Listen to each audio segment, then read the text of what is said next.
Hi, I'm Guillermo Villar with Cambio Coaching. Have you ever asked yourself, what's the right amount of positive feedback that I should be giving my people? Well, if you've asked yourself that, you're not alone. It's a very common question and one that's come up recently a lot for me in the coaching conversations that I'm having.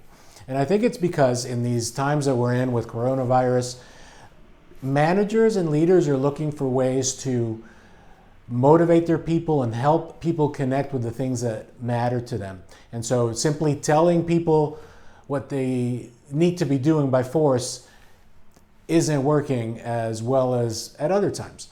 But I would argue that in any time, in any situation, you do better to help people connect with the things that motivate them. And certainly giving positive feedback is one way to do that. Have you ever heard of the ratio when it comes to feedback of 5-to-1? I've heard about it, meaning for every one piece of negative feedback, you should be giving 5 pieces of positive feedback.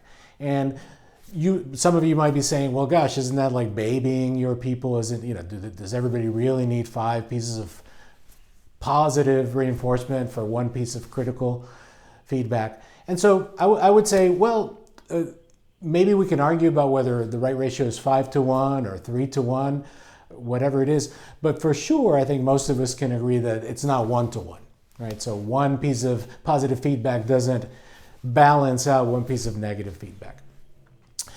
So I think that's just response to human nature and how we hear things. I think we like to hear more positive things, and when we hear one negative thing, it really feels a lot heavier.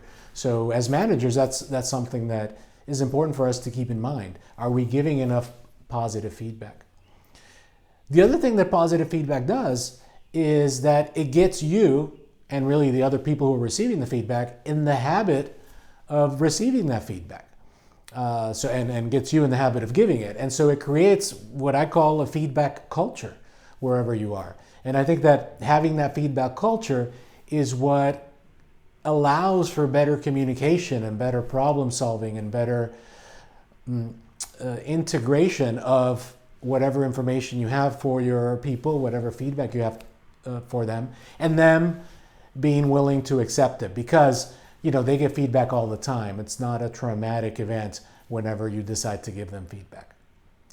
So as you go back to work and as you think about feedback and you giving feedback to your people as a leader or a manager, ask yourself, am I giving enough positive feedback to counteract whatever critical feedback I'm also giving to make sure that we're heading in the right direction? And make sure that you are balancing one with the other. Thank you.